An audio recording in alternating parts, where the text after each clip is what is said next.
Peace, peace. What's going on, everybody? Yo, we back. It's Eclectic Minds Podcast. Me, my co-host Liv, and we got a special guest today. We're gonna show this brother some love, man. Brother that I appreciate. Always got good energy, always got good words and shit to say. My man DJ 250, Sean Reid. What's up, brother?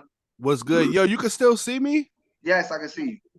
Okay, I don't know what happened. I can't I put okay because it said it was a recording in progress, Yeah. but the visual left. We can see you. You Oh can't see us? shit. Nah. Hold on a minute. Yeah. Hold on, let me hit the zoom box at the bottom. Hold up. Yeah. Oh, there we go. We good. You got it? Okay. We got you. What's up, brother? Chilling. How you been, man? Trying to lose a couple of ounces. Yeah. Been unsuccessful since age 13. Damn. What's going on with that? Like you really in the gym and shit like that? Or what's going on? Nah, I'm just joking. I'm good. As Oh, long okay. as women find me half as attractive, I'll be all right. That's all that matters to you? Okay. It's not even the fact that matter of you doing shit for yourself. As long as the hoes still want to touch you. That's as all that long as matters. the C cups don't go to D cups, I'm good. I feel you. So, man, yo, introduce yourself, man, for the people that may or may not know you and shit. What you out here doing, brother? All right, nobody knows who I am. My name is Sean Reid, aka DJ 250, aka my child support is fully paid and my kids are grown now, so I'm out to raise some stepkids. If you got 3 to 4, that's a beautiful thing, man. It's always good when the bills is paid. It's always good when the bills is paid. Like I never had that problem, brother, but I done went to I guess you can say a lot of counseling sessions in the bar when niggas was like, yo, this bitch, if she raised my child support one more time, I'm putting hands on her. I'm like, damn, brother, don't do that. Yo, son, don't go to jail. Don't go to jail for him. No, I was telling my man earlier. I say, yo, the like child support, the system itself is such a form of slavery and control. And I mean, it's like a lot of the great, like really great fathers suffer the most. Yeah. And the ones that don't care, like they beg for their come on, son. Like let me ask you this question, man. I don't want, this podcast, our podcast is, it's about your truth and however you want to do it, whatever. So, you want to be, open and honest, you can do that. If you don't, that's cool. Son, ask me anything. Let me ask you this, fam. So you was on child support, you said, right? We gonna start the episode off like this. So you was paying them fucking bills. So you real quick. Go ahead. If you would have used a condom, you know that usually prevents child support. Well, what? Sometimes. All right, so we're gonna go back to the beginning. I was on the D train. Get the motherfucker. Yo, what happened was I was on the D train minding my business, eating my rotisserie chicken. I wasn't bothering nobody. This chick saw how I was eating the chicken and she asked for my beeper number. So she said, whatever happens, happens. And my son is here. So yo, you said the D train? 1997. Damn, that was a good year, brother. Brooklyn? Nah, in the Bronx. I was on my way to the studio in Harlem. That's dope. Yo, 97 was a great year, man. I graduated from Albany High that year. That was beautiful. But so okay, you got put on papers because she just wanted to, or like how did? I'm gonna say this, right? Because I'm somewhat of a great dad or good dad or whatever you want to call it. But it's one of those things like some women just do it for the control. It's not that you don't take care of your kids. I mean, my thing is if a dude don't take care of his kids, I could see.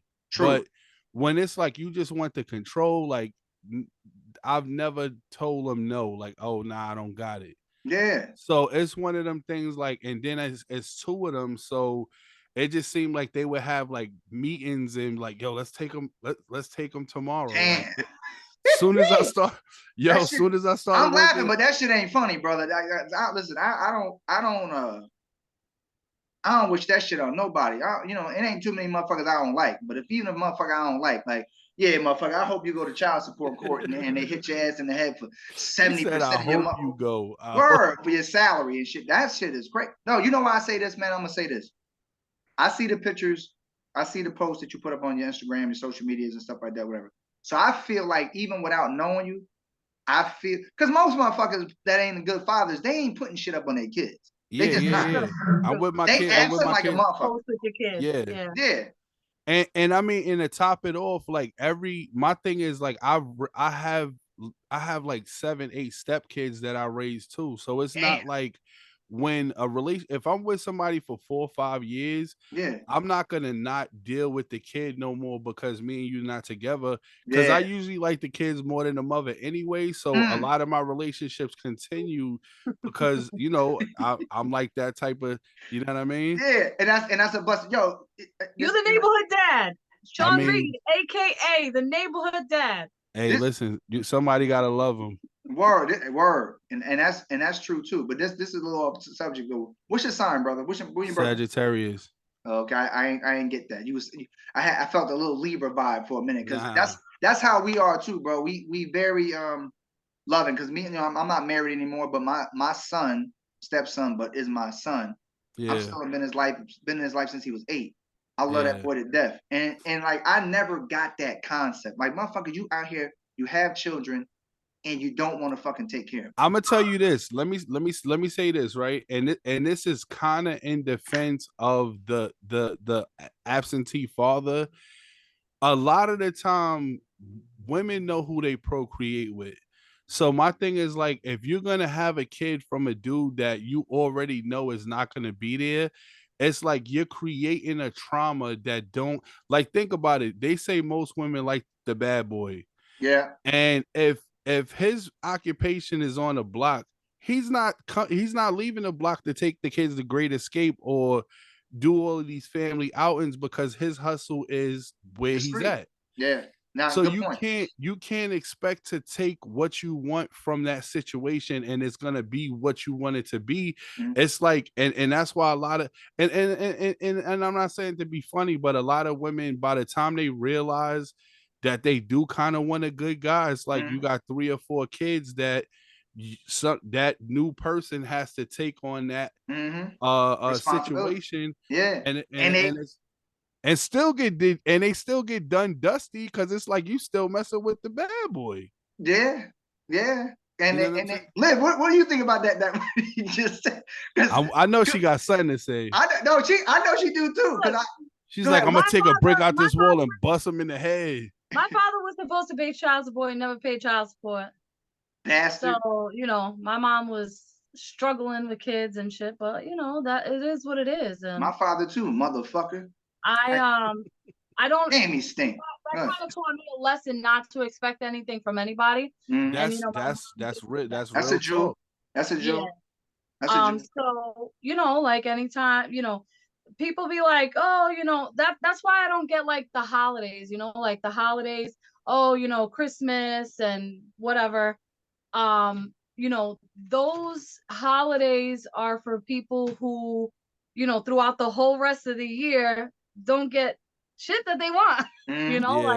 So, me growing up that way, I was taught, you want something, go get it. So I get what I want any time of the year, not just on Christmas, so that's why Christmas, for me, Christmas is not about the gifts. Christmas is about like time with family and stuff like that. Exactly. So, because you can't get that back. But no, I honestly, like, I never really got it why women just go and have kids with anybody, or why guys go and have kids with everybody. Like my sister, I have 3 brothers and 3 sisters. All of my sisters have kids. 2 of my sisters have 1, and my other sister has 4.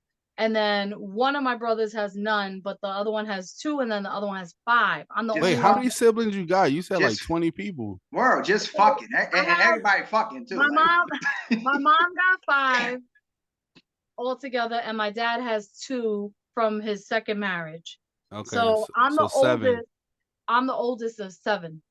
Okay. And how many kids do you have? None. You don't have no kids? No kids. What's your age? What? No. You asked the no. Yo, I asked the 2 I'm questions. the youngest one here. I asked women the stuff they hate. Like, yo, how much you weigh, girl? Like, what? I'm the youngest one here. I'm the youngest one here, but I'm a 90s kid. I ain't mad at that shit, though. You should have seen her face. She almost grabbed the titty. She was like, what? No, but no. No, so like, see, I don't understand, like, people, you can be in a relationship and you can be in a sexual relationship without having kids, like. God had mercy. I'm there too. Some people think you can't. Like, yes, I know, because I've been they with leave my it in, Liv. They leaving it in. 23 years we've been together and we don't have no kids. Listen, I tell people all the time. You and your boyfriend? Yeah, my fiance. They don't have any children. Oh, yo, congratulations! Shout out to my man Henry. Congratulations, because 23 years, that's a minute. Hell yeah. DJ Bacardi, shout out to the brother. Yo, 23 days is hard for some of us. I'm just gonna say this, bro. Let me say, like I tell people all the time, like when that left leg starts shaking, you gotta take it out. You can't leave it in there. That left leg. It's always the off leg. You know what I'm saying? You gotta take that shit out. You stop playing with it. I mean, so that, and then it's hard out here nowadays. It's hard for people. Jobs, shit is getting more expensive. Inflation is like at an all-time high. You can't be just having kids, especially with anybody. I don't think you know anybody. I don't think you know someone if you haven't been together for 5 years. If you haven't been together for 5 years, you know what? I don't think you could really put a time on, because I don't think so either. But 5 years, that's a good amount of time to get. Not really. Hold on. You're right. So let me ask you this. Hold on, let me ask you this. Not to cut your wisdom. Let me ask you this. Are you currently in a relationship now? Who you talking to? You, Sean. You. I'm never in a relationship. Okay, so you're in a relationship now. So let me say this: the relationships that you was in and stuff like that, did they last over 5 years? I'm kind of an on and off dude. Like I 5 years straight is too much. Like I get tired of you, you get tired of me. This motherfucker said I'm an on and off dude. I'm just saying, he said I just call you and be like, yeah, listen, I'm gonna quit you today, but next week we're gonna be together again. Yo, son, it's hard to eat ham and cheese every day, like for 5 years. That's a lot. Nigga said ham and cheese. Yo, let me ask you this though. What was the longest relationship that you did have? Just all of them been in and out. I could say 9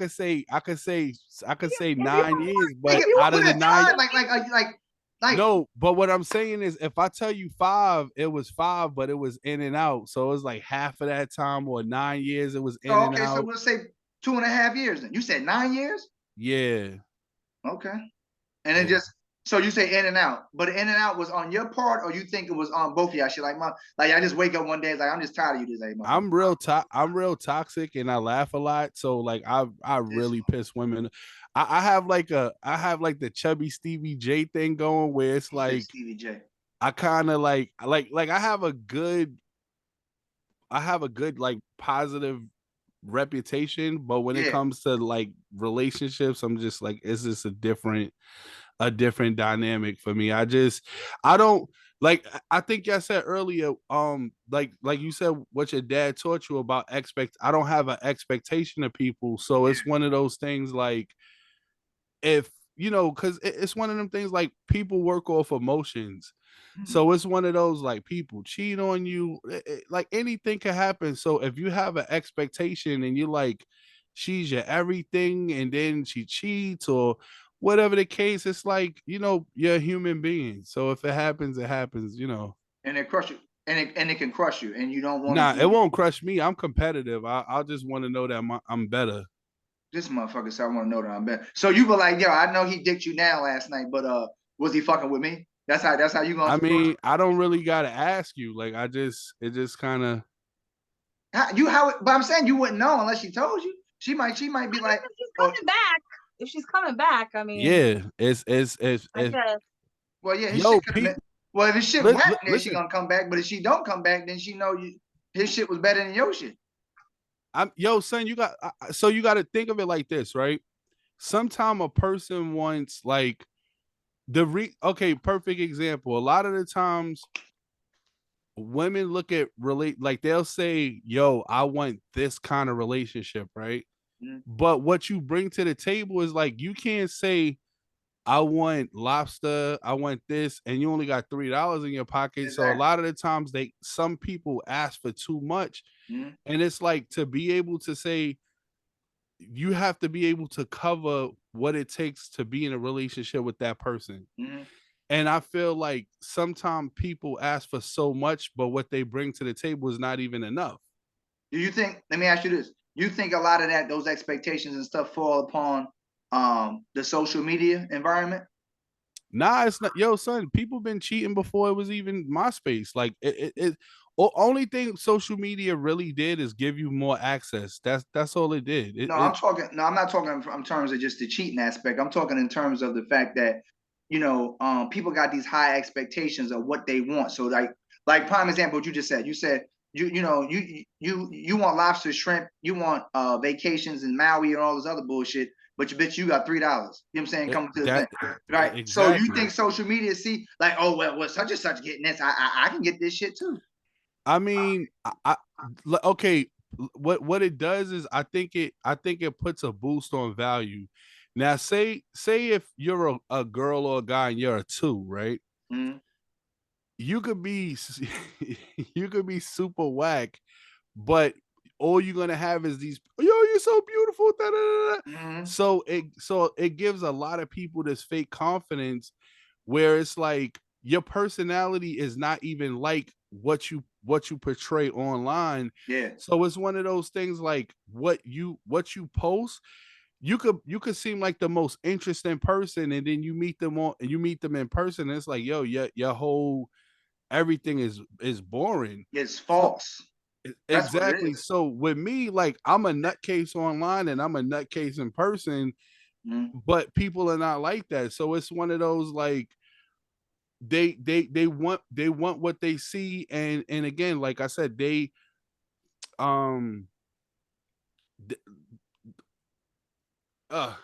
you get what I'm trying to say? Yeah. It just like I said, they got this false persona.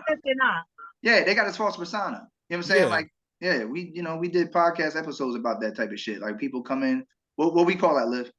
We're meeting their what? Representative. Yes. That's it. Yes, we're meeting their representative. And I think that's a lot of things. You know what I'm saying? Not just in relationships, intimate ones, but also friendships and shit like that. How many times you've had a person you thought was a friend or something like that, and then some shit happened. And then they start moving different. And then you look at them like, oh, whoa, where the fuck this coming from? I see what the way I kind of feel is like, I feel like the closest ones to you are the ones that can take the most advantage. Yeah. So the only people at this point in my life that I feel even affect me is like, if you've been around 10, 15, 20 years, and it's like kind of like like more of a kind of a family relationship, opposed to like just meeting somebody and them kind of taking the same advantage as somebody that's close to you, because the ones that's closest is the ones that really upset you, because you have a higher expectation of them. Yeah, and a relationship is like you said, is more of a foundation there. People been fucking with you for a long time, and you get feelings for the person, whether they male or female. You got that. Like I got a brotherhood. You know what I'm saying? You know half my camp, Sean. You know what I'm saying? John Jams, DJ Steph Jesus, Fiasco. That's my people. Yeah. I've had the same friends, brother, since '96. We established Fiasco in '96, and we've been through a whole bunch of shit. You know what I'm saying? To points where relationships could have been damaged and friendships could have been like I ain't fuck with this nigga no more. But I think when you grown men and you also accountable, this is key word, accountable for the things that you've done, said, then I think that, most of the time you can mend any relationship, mend any friendship. You know what I'm saying? It's not easy. Because even in our communities, how many times, like I said, it's always been love with me and you. Like, I see you in the mall, I see you in the store, I see you here, I see you there, I see you at comedy, wherever. It'd be mad random spots. Like random. Yo, I saw you on a bus before, right? I think so. Yeah, the dice. Yo, you know what's funny to me? I rode the bus 3 times in 23 years, and that one time out of the 3, I was like, yo, how do I remember seeing them on a bus? And I don't even take the bus. I know. Same thing with me. Well, I used to take the bus back in the day, but son, you like Michael Landon and Highway to Heaven. Like you just appear just mad random places. Word. I'll take that. That was a good ass show. Yeah. But it's always been love and stuff like that. And always had good words and good energy. And you know, I think that's a beautiful thing, man. Because a lot of our Black and brown people, even if we don't know them, even if we don't know a motherfucker, we rather ice grill a motherfucker when we walk past and then to say what's up or peace, brother, or this, that, and the third. You know, it's funny. I've always been the opposite because it's one of those things like that's how we were raised. Like when you go to the city, as soon as you hit Yonkers, once you see the dirty air and just the vibe when it says welcome to New York City, your whole vibe just changes. The traffic start jamming up, people are cutting each other off. So it's one of those things like it's a, you know what I'm saying? It's crazy that you have to live like that.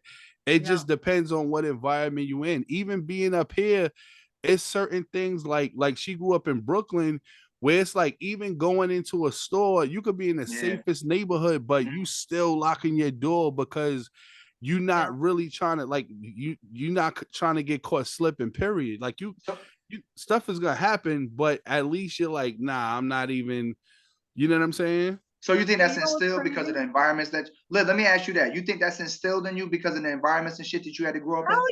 Oh yeah. Oh yeah.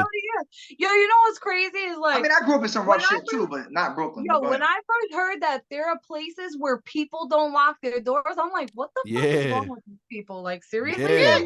I moved upstate and I'm like, yo, you know how many times I, not purposely, but like fell asleep with my door unlocked and like nothing happened? Like, but you know, I'm like, holy, you know, like, damn. But you still don't try to, because the thing about getting caught lacking is one of those things like you just have that defense mechanism in you where it's like with me, sometimes I don't have problems with nobody. Like my only kind of problem that anybody could have ever had with me is like a girl that liked me or something stupid, or you know what I'm saying? Like no matter how much positive and how much you do, people could still not like you just because you're doing it. That's it. Just because you're happy.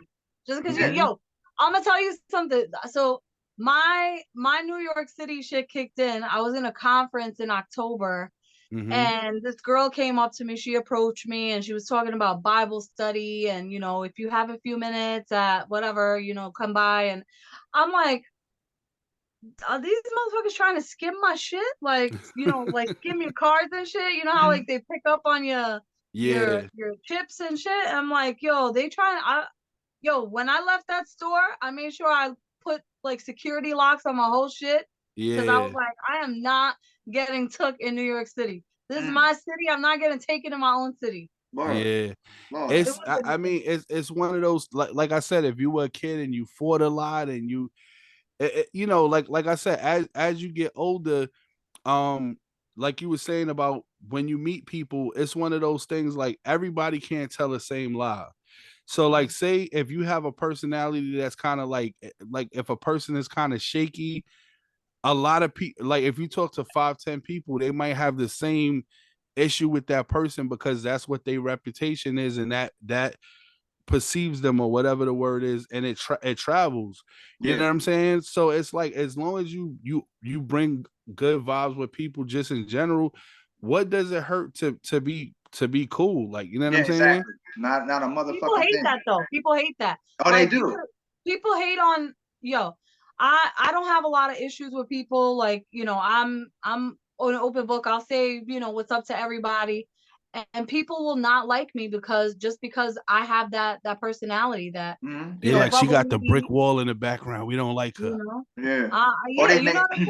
Or they make up this false narrative of you. You know what I'm saying? Like this motherfucker is this and that, whatever. Because they don't like you. Yeah, exactly. Because they don't. Well, just like you said, they don't like your demeanor. A lot of people. One of my favorite Nas songs called Trust.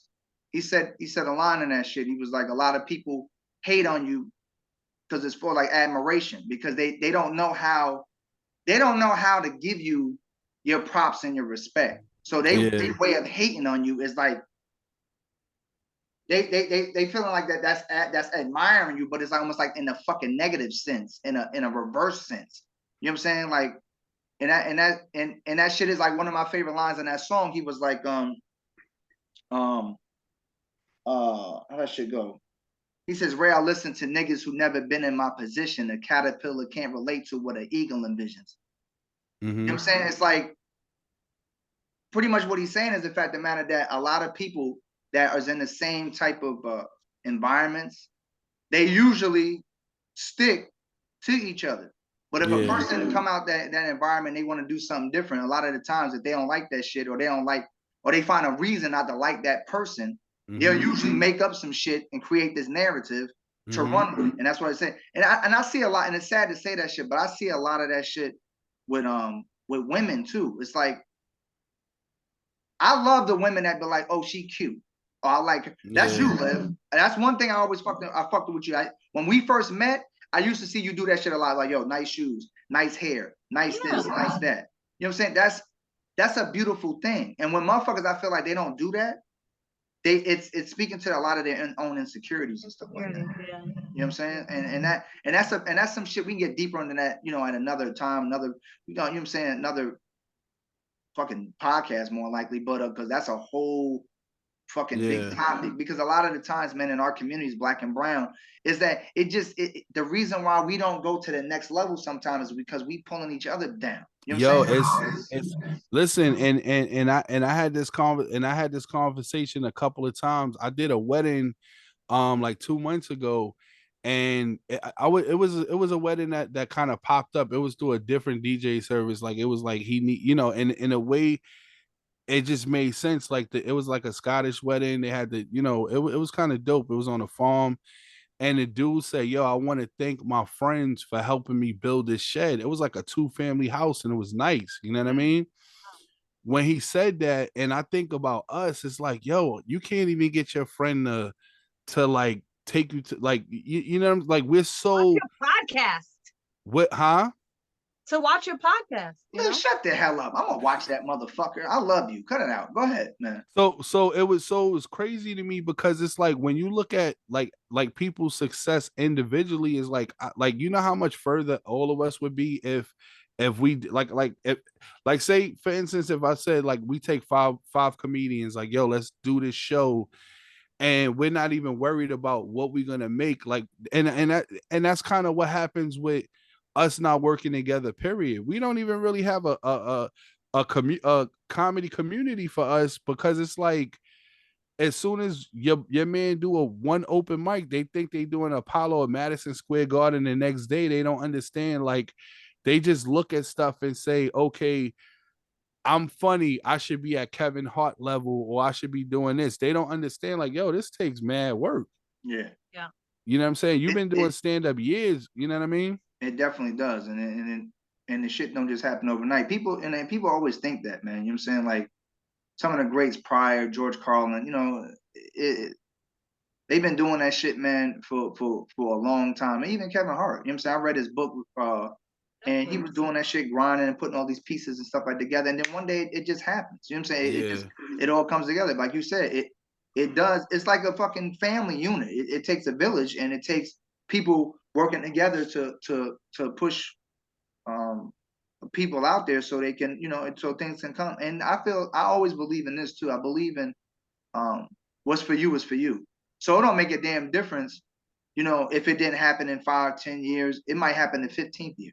You know, it was God's plan is God's plan. Now, you touched on something I want to talk about, the DJing shit, right? So you know, you fuck with the comedy here and there too, and but the DJing thing is the shit you've been known for. Like, how long you been doing that shit? 30 years. Damn. So what made you do that shit? What made you? I didn't even want to be a DJ. I've been rapping since '88.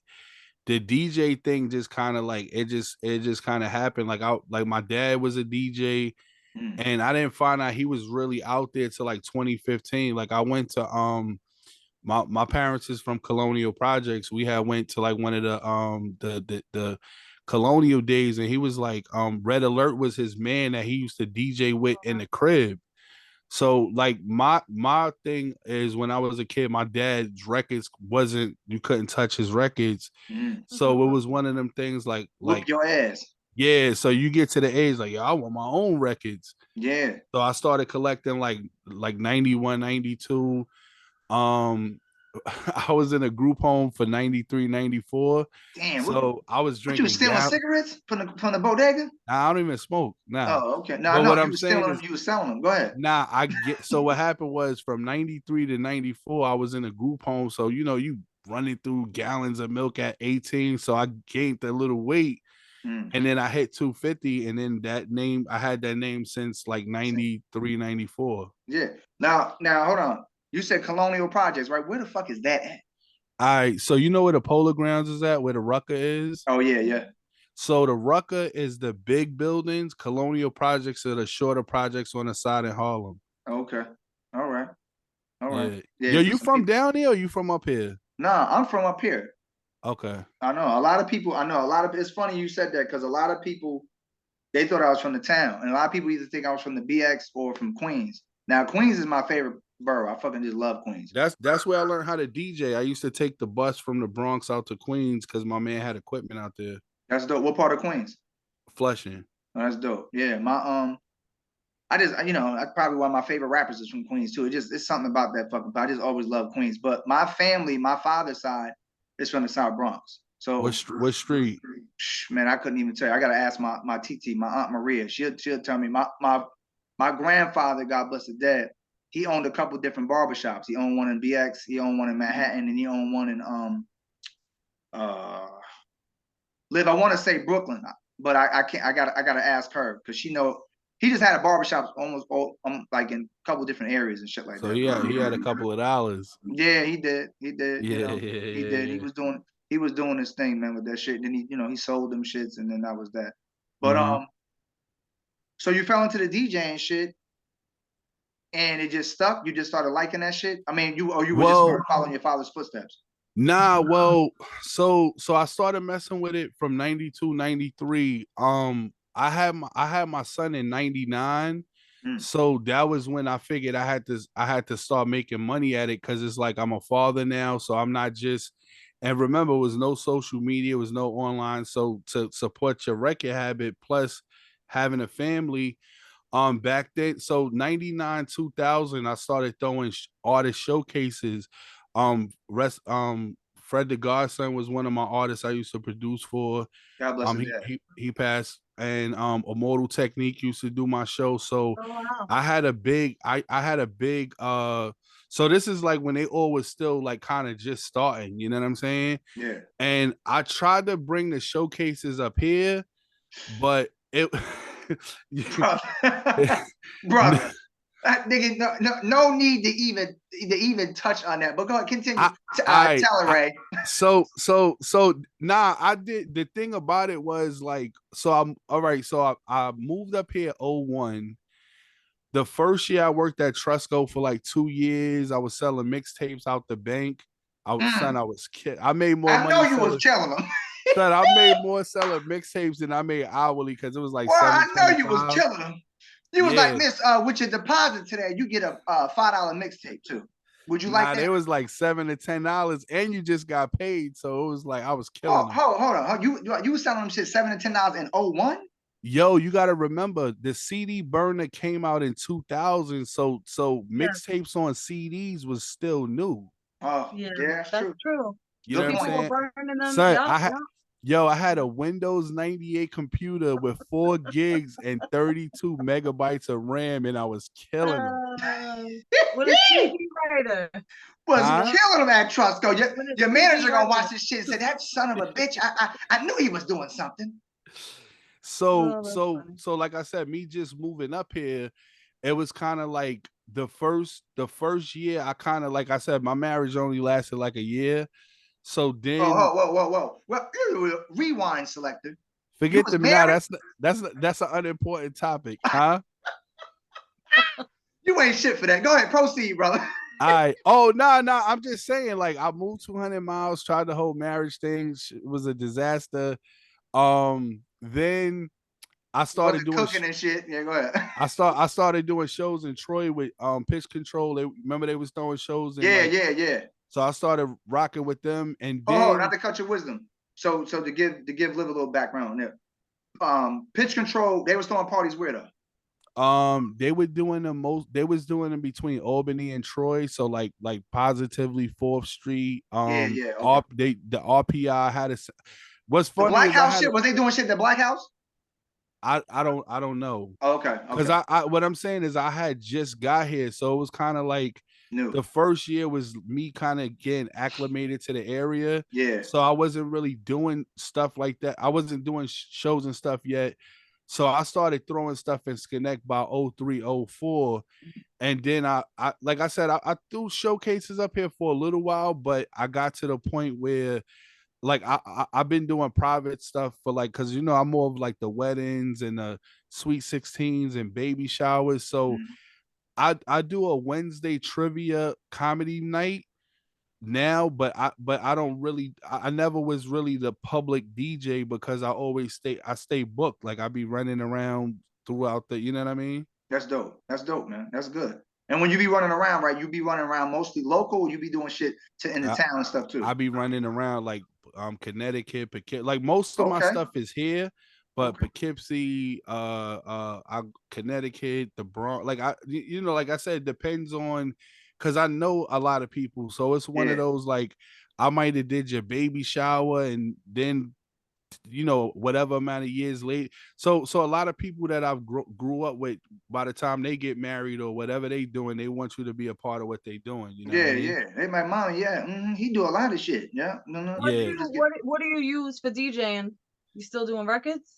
Nah, records. Liv got fucking jokes. Yo, my record collection is crazy. I know that shit probably crazy, brother. You know what's crazy? Let me see something, brother. Like, let me see a record. Look, I'm gonna show you something that's not even old. Let me see something. There you go. That's Illmatic, right? Nah, but remember, Illmatic is only 30 years old. So I got like the crates. What's your favorite song? What's your favorite song on that shit? I'll say if I had to pick one, it ain't hard to tell. Okay. All right. Liv, you got one? Huh? Liv, what's yours? I like that one. Yeah, I excel and prevail. The mic contact. I accept my. Yeah, I like that. No, because like people coming up now, like the younger generation, they're thinking, oh, it's better to do the vinyls.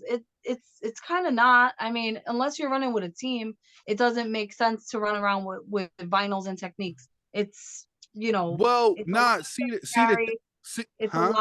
it's a lot of stuff to carry. It's heavy, like it's a lot, especially if it's only just one person. So what do you use?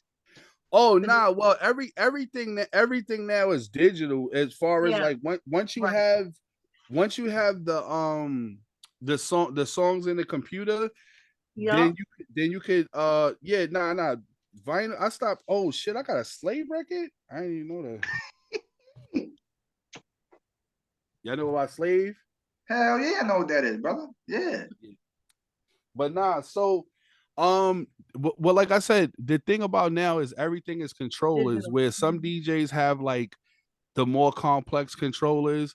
My thing with me is I'm a personality. So my thing is like it's not just music, it's like I'm cracking on your family. I'm dancing with your grandmother, singing Lady in Red, rolling all over the I don't know what I'm gonna do. Lord have mercy. But people they like, so it's like if I have a mental condition and people pay me to come hang out with their family, I guess. Hey, it works. If the shit work, it worked for you, brother. That's it. They say my grandma that's playing music. Huh? You like the cousin that's playing music.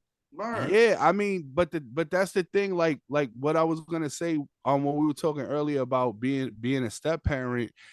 The thing about going through hurt and pain throughout your life, you want to be for other people what you were missing in your life, right? Mm-hmm. So me working in the school system for 6 years, even though I felt like an outsider because they try to make you feel that way, the difference that you made in other people's lives, where like I have parents be like, yo, you saved my son's life and he looks up to you, or my daughter. So even if I wanted to quit DJing, my students from elementary school are having like sweet 16s and they're 18, 20. So it's like a resurgence where I never went nowhere, but it's like I can't even go nowhere because if people book you at what you do, you're not going to be like, nah, I don't want to do that no more. Yeah. Especially when most of the stuff that you do is fun. Yeah. You know what I'm saying? Yeah. Having a chance to build with families, like that's like one of the great things about social media. Also, is like some people look at it as more negative. Oh, everybody's depressed and all they post is they family dying and all this other stuff. But if you take the positive of what it is too, it's a lot of positive in social media too. Yeah, it is. It is depending on who the fuck you in your friends list. Because some motherfuckers they don't be doing shit positive. This bitch, every time you turn around, this bitch got a new baby father and she posting about what the fuck he did and what he didn't do. Yo, bitch, son, I don't see that shit. I'm gonna tell you about the negativity, right? Mm-hmm. So the only people that kind of dislike me is exes, right? Yeah. So my birthday was kind of. So my birthday was Wednesday. So happy birthday. Thank you. Happy birthday. Of last week. So she put happy birthday. I hope your birthday is above the rim. Wow. And the reason she said it is because like my thing is this: if you was in a movie with Tupac, that's an accomplishment that every so often you might post it because it's just like somebody might have had sent me an inbox, they saw it on Netflix, or oh, that's dope. So my thing is like everything that I do, she has a problem with. Oh, why would you want to become friends? Like my thing is I've built relationships with artists that I love throughout the years.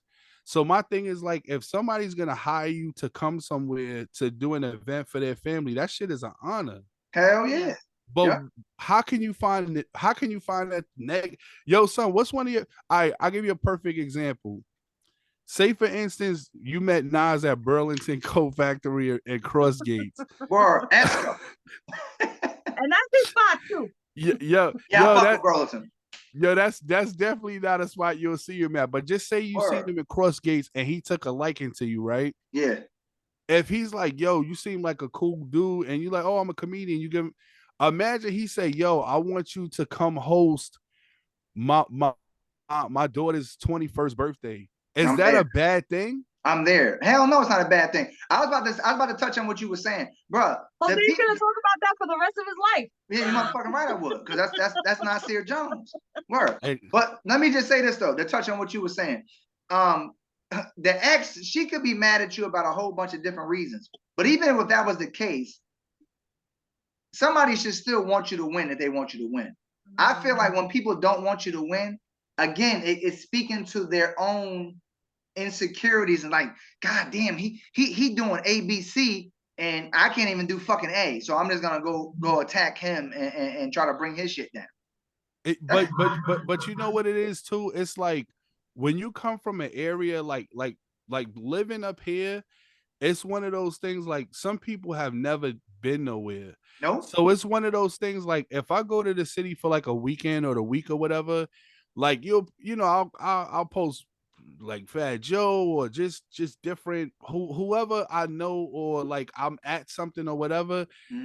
People have a problem with that. Like it's because I'm not a dude that's just taking pictures with people to say, hey, I'm chilling with Eddie Murphy and it's you know what I'm saying. So it's a different kind of like I don't know. But again, bro, it just speaks to what the fact that people want you to win. They're gonna be happy for you and they're gonna build whatever. It's like that shit is so simple to you because those are the relationships you fostered and built.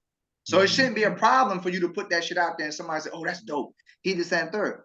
But that just goes to show you that in our communities, there's people out there that they don't want to see that type of shit because again, it should never bother somebody else to see somebody else win. That's the problem. And I tell people that all the time.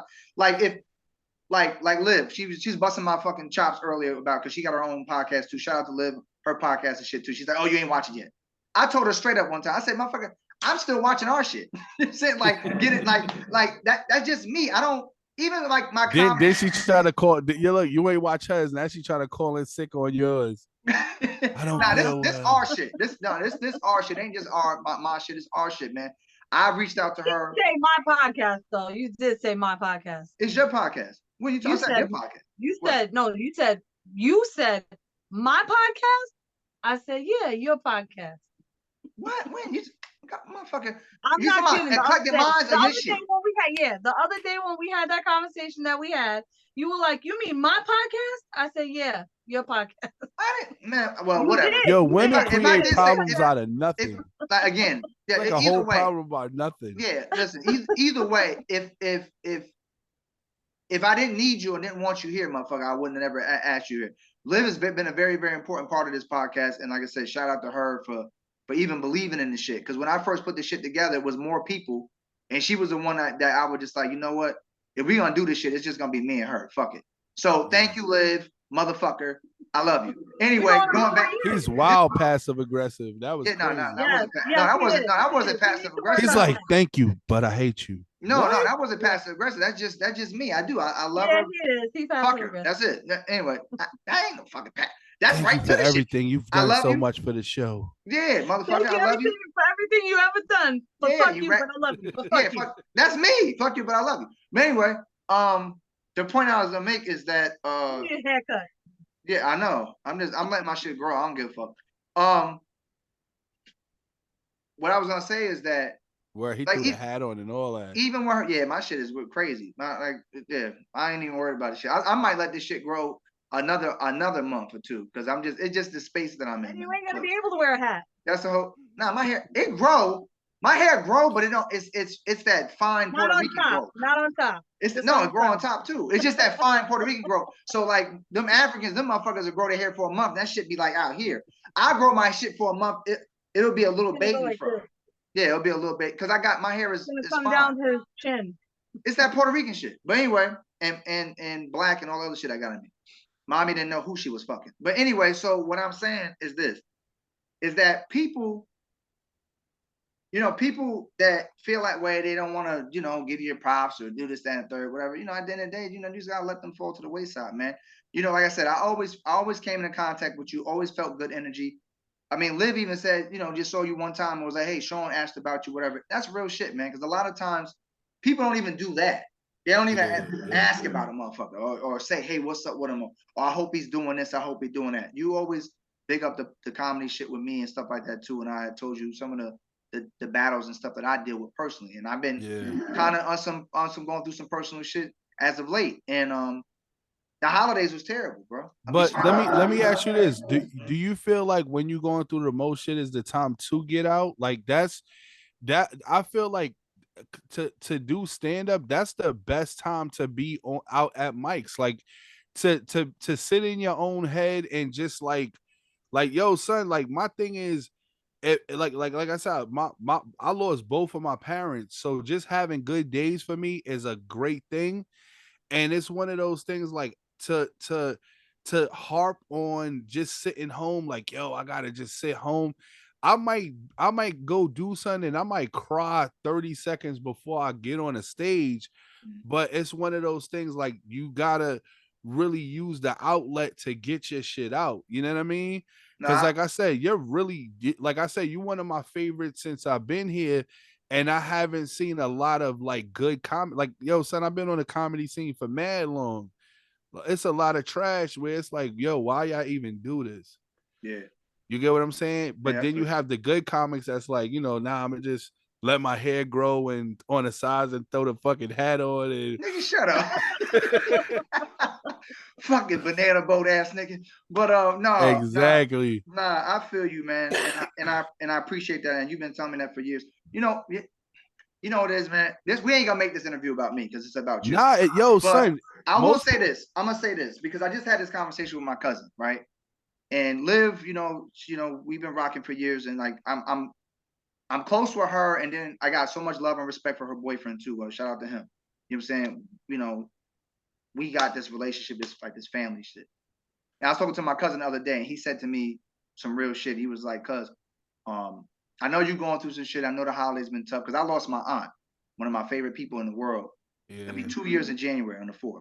Sorry for your loss. That shit, yeah, I'm sorry for your loss too, family. God bless your parents and stuff like that. I know that shit was tough.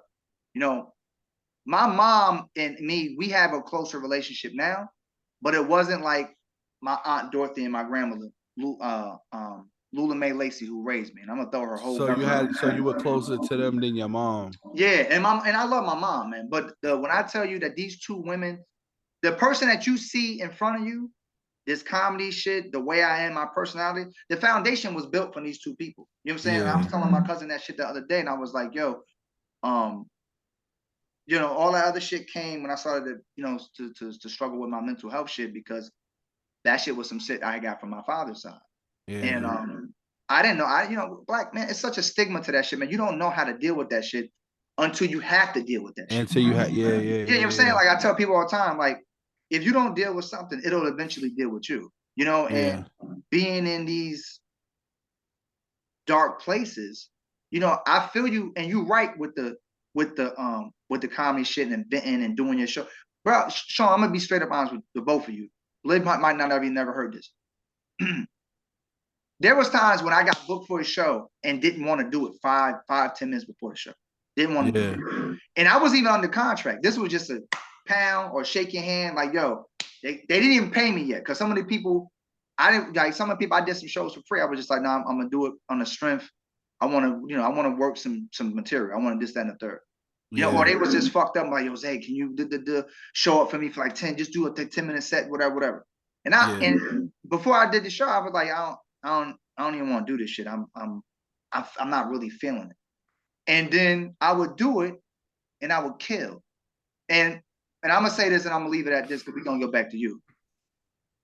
I got a tattoo over here on the side of me. It's called, and it says The Gift and the Curse. Mm-hmm. And it's 2 comedy masks. The tragedy and comedy mask thing I did was taken. So I never wanted to do that. I did 2 comedy masks, but the comedy masks, they look different. Yeah. I told my tattoo artist to make them look a little bit different. And I told him to write in the banner, The Gift and the Curse. And he was like, why you say that? I said, because I deal with something that people don't see. I deal with a mental health condition. Yeah. And the curse is that when I'm going through my shit, it can take me into places where I isolate myself. I don't want to be bothered, whatever. And I'm just in a bad place, and I got to pull myself out of it. Yeah. But the gift is this. And this is no bullshit, Sean. I've done sets for multiple comedy shows, and I didn't write one motherfucking word. Yeah. I didn't write anything. And I had people come up to me after the show like, yo, that shit was, I seen you such and such like 2 months ago, 3 months ago. Like, all that was new you just said. You don't do the same jokes. I'm like, well, I do sometimes here and there, but not most of the time. Like, son, the improv is the best shit, because like one of the biggest shows I did, I hosted Big Daddy Kane and Cool G Rap had a face off in the Poconos, and I asked my man Domingo in the beginning of the show, like, what do you want me to do? He said, nigga, you the comedian. So it's one of those things, like, a lot of the times people see you as funny, but they don't understand the part of like, I don't know what the fuck I'm doing. Like, they don't get that part that your humor is not really organized. Like, it's just like a bunch of, like, sometimes it's a bunch of random thoughts. And then some of us work well with improv, where it's like, to me, when I'm doing something that I already said before, that's the hard part about comedy. If you have to repeat the same, because me trying to tell you a joke is like, I get stuck. I'm not good with like trying to tell a story. I have to have like just a bullet point, and then I have to basically. So like when I watch stuff, I'm like, I'm all over the place, but it kills because some of us, like, we just have that where you'll have a more a comic that's more well executed, where it's like, they're funny, but it's like textbook funny, like, oh, ha ha ha. A lot of us work different. With us, we come from a culture where it's like, dudes don't want to hear long stories. You gotta have dudes rolling, period. Like, we just came to, even if they came for free, they're like, entertain us now. Like, yeah. Well, that's most black shows any motherfucker way. That's why, and some working those rooms, it'd be the first thing, like, nigga, all right, first minute too, you gotta have me fucking laughing. If not, we gonna be talking shit about you. And then they try to shout out and stand up and stand like doing shit. motherfuckers be out to tell motherfuckers, all right, motherfucker, like that. No, I know this is just a, we had the show at the bowling alley, but you can't just be yelling shit out. You can't just be yelling shit out. Nigga, I'm serious. You laughing, but I did a comedy show at a fucking bowling alley. Motherfuckers is throwing balls down a lane. I got a mic with the DJ. This is for a birthday party too. Yeah. I said, yo, when I did this, I said, why the fuck am I here? They can't even barely hear me. The motherfucker birthday, he was like, yo, hold the balls for a minute. He got some funny shit to say. And everybody just stopped bowling for a minute. I'm like, you niggas serious? Yo, this was at like, where was this shit at? This was at the Palladium in Albany when that shit was open. Yeah. I was like, you motherfuckers really. I wanted to do it because it was just one of those things. I was like, this motherfucker, he want to see me do this shit. I'm gonna do this shit. So but that shit was crazy. I'm like, all right, motherfucker. Now I go back to bowling. Now I said hold the balls. He got something funny to say. Everybody's like, motherfuckers like this holding their shit like this. Bitches at the counter at the concession stand and shit like this. This nigga better say something funny because these wings getting cold. Like, ho, just eat the fucking balls at this motherfucker. Or just eat the wings, ho. Shit. But no, man, I'm glad you came on here, man. I'm glad we had a chance to talk, man, and finally get up. Like I told you before, man, I wanted to get you on here. We just had to get the slots right and to get you on here. Let me ask you this though. With the notoriety that you have and the fact of man that you was from the town, which New York City, and then you came back up here and stuff like that and whatever. Any regrets? Any regrets with that where you at in your life right now? What you mean as far as moving or regrets? No, just period. Just your whole life experiences and shit. Nah, to be honest with you, like I'm totally content with life in general because like we breathing. Like people take little things like that as like when you look at I'm like 375, 380. I'm like almost 6'1", and like I said, I'm a big dude. I'm not a in a way people how people overweight. Yo, son, I'm athletic. I'm still living. I'm almost 50 years old with no mustache. Like he said, no mustache. You can't grow one. Yo, bro, this is the most. You see it? Yeah, I see the dirt around your lip. This motherfucker. But you know what?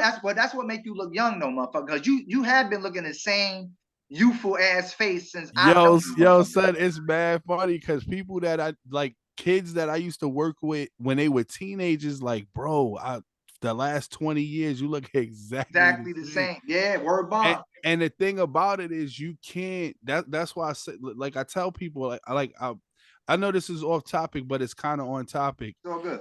Last night, like I said, when I started doing a Wednesday night trivia comedy night, whatever. And I was talking to this guy that's like 10 years older than me at the bar. And my vibe is so positive. Like, he was like, yo, I always wanted to be Santa Claus. I was like, why you don't do it? He was like, cause it wouldn't be like real. I showed him a picture of me in my Santa suit. I said, is that real? He was like, yeah. If for the past 8 years, I've been doing Santa. So it's one of those things that why can't you do what you want to do? That's the thing that when people you know who Kevin Smith is, right? Yes. Silent Bob, Silent Bob.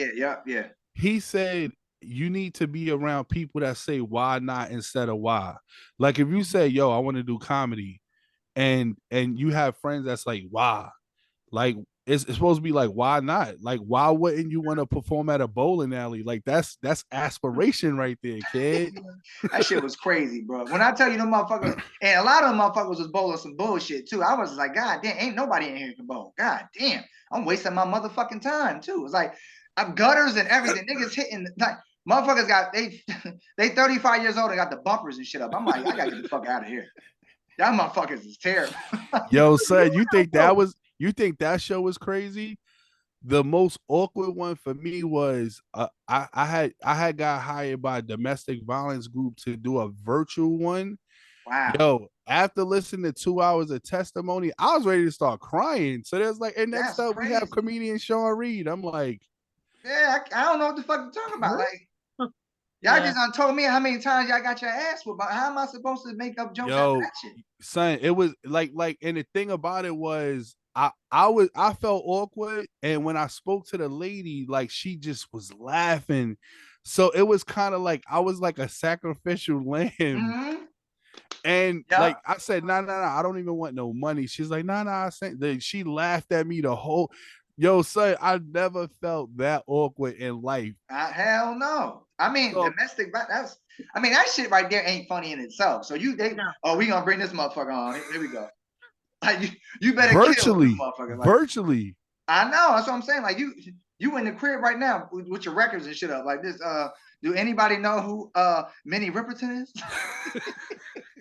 This bitch had a couple. This bitch had a couple hits. No, I mean, I'm sorry, not hits, not in hits as in your hand.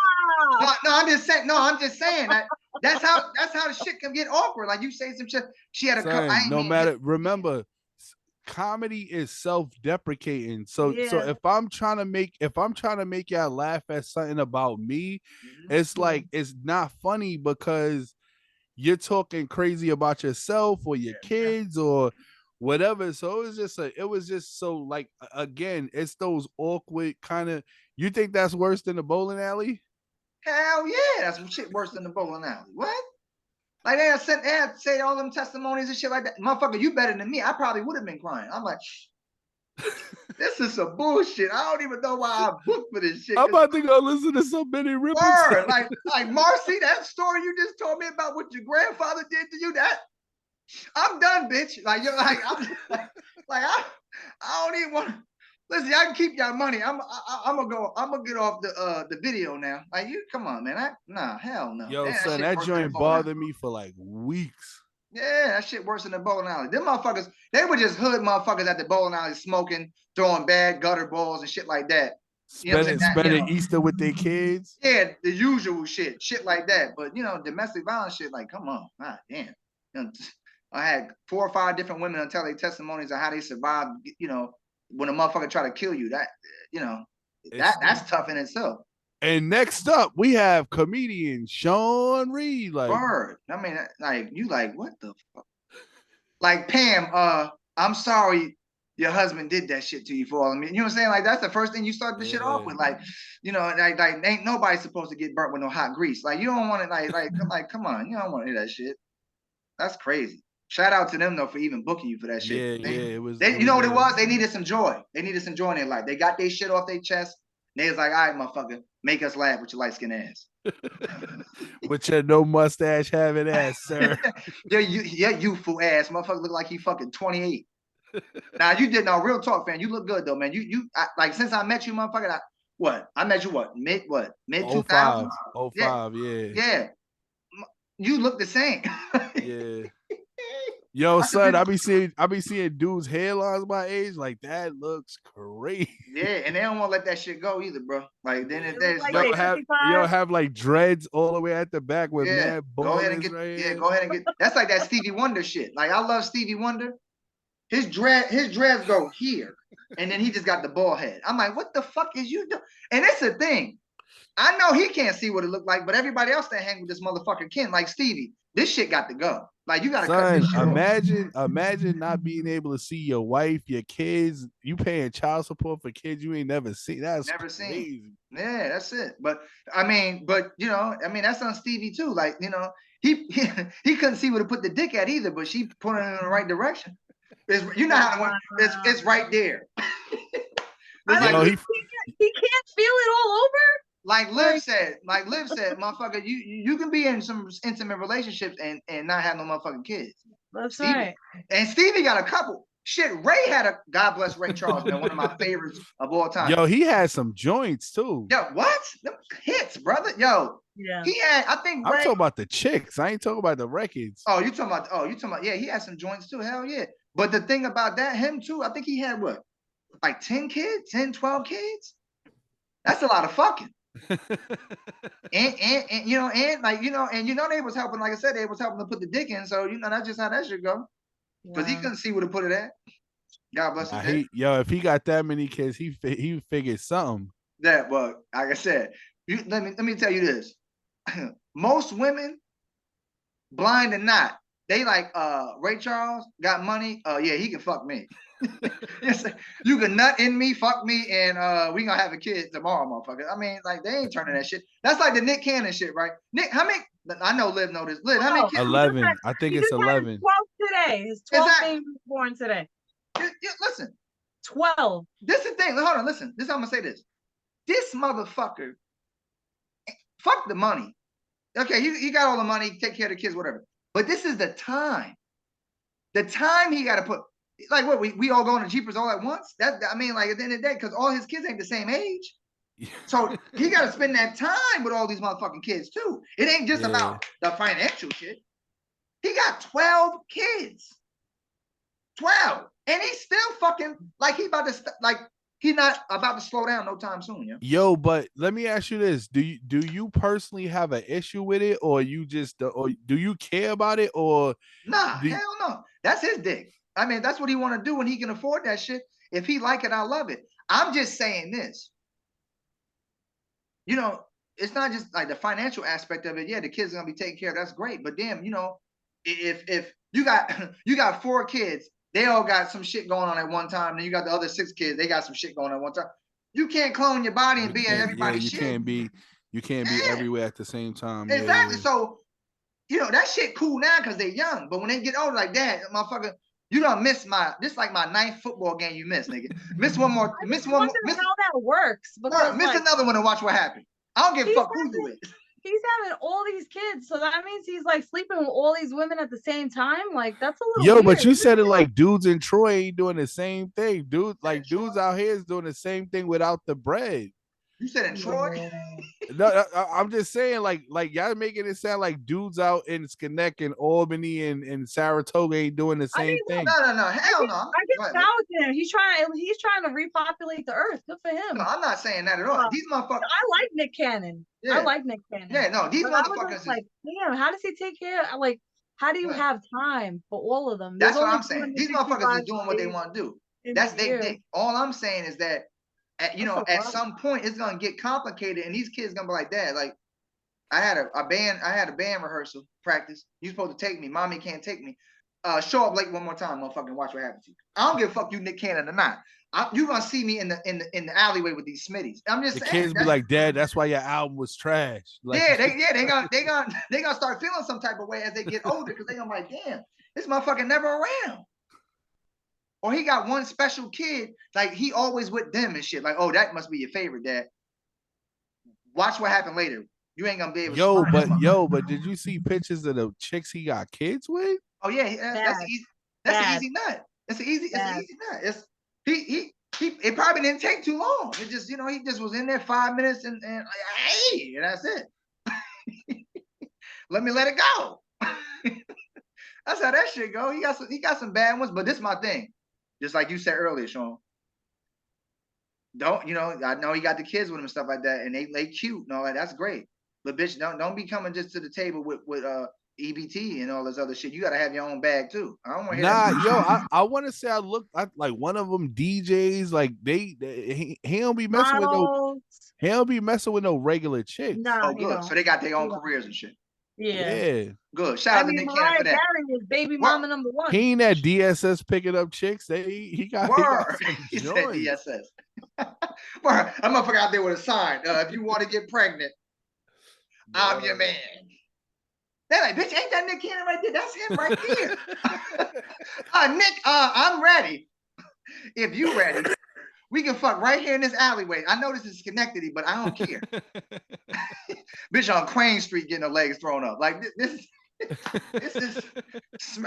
it smell like poodle piss, but I'm gonna make this work. Yo, Sean, man, I appreciate you, bro. We gotta do this shit again, man. We went from Stevie Wonder to poodle piss. Word. Thanks for coming on to this shit, man. Like I said, man, it's always been love between me and you. You know what I'm saying? Like I said, we met first back in 2005, man, and I see you still doing your thing. And I appreciate the jewels, man, on a personal note too, man. I really appreciate that shit. So when you hitting the stage again? We'll talk about it, man. I'm getting dubbed. We'll talk about it. Liv, Any local anything you want to ask before we let him go? So besides the domestic violence Zoom comedy hour, what was your favorite set that I comedy show? what set that I ever did? Yeah. Well, like I said, I would say to me one of the biggest shows to me was the like Big Daddy Kane versus Cool G Rap. Like that's like a dream come true that you didn't even know was a dream. It was kind of like, so what I did was one of my Facebook friends, he's a big producer, and I had made a joke one time. I was like, yo, when you go on tour, because he usually books shows with like KRS, Rakim, I love KRS. and he's one of their producers, so he throws big shows with them. So I was like, yo, on the next tour bus, I'm gonna be eating cheese doodles on a bottom bunk or some crazy shit. Mm-hmm. And he was like, yo, I told you to send me something. So what I did was I had made kind of like, they used to call it an EPK, where I wanted to show like not just stand up, but just some of like what my personality is. So I used to go like I have a music video where like it was like the behind the scene footage where this chick really slapped me in the face because it was supposed to be a scene from the video, and I played the raw footage like, yo, you slapped the shit out of me and it's mad funny. Damn. I played the comedy set.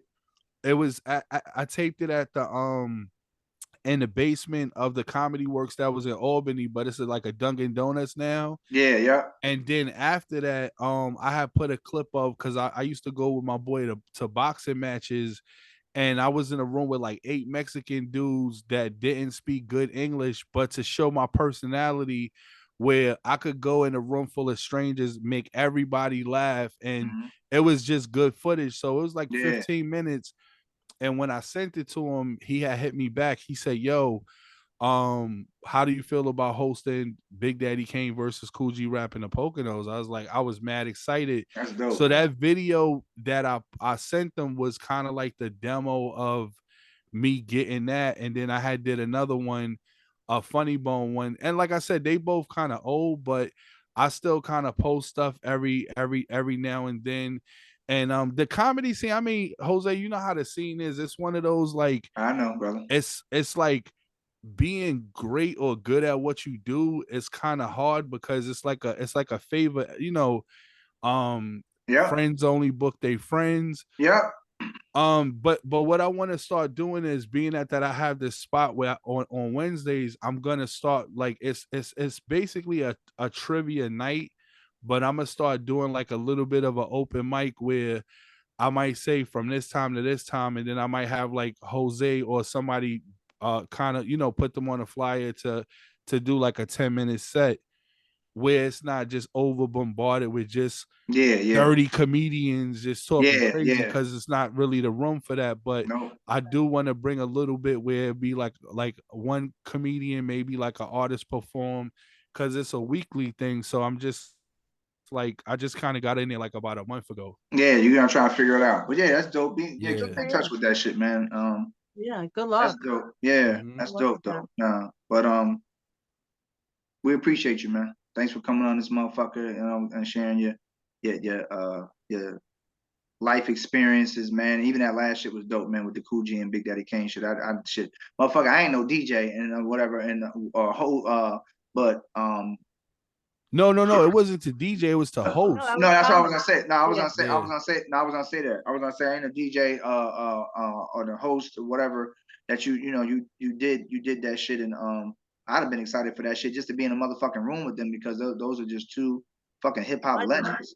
Yeah, just legends, on the I was gonna say on the second, so if you put comedian Sean Reid, like 2 of them will pop up. If you put Sean Reid Funny Bone, the clip of a clip of the Kane interview is on there, and then because I didn't get a chance to say it, but I had put together a whole DVD where it's like an hour of content. It's like music videos, a couple of stand-ups. One of the sets is from Vermont, it got that clip on there, and it just got experiences with different people that I got a chance to like either interview or, you know what I'm saying? That's dope. So before we wrap this, man, tell people, you know, where they can see you at, find you at, and all that other shit, man. Plug yourself. All right, Sean Reid, DJ 250 on Facebook or like whatever social media on Google.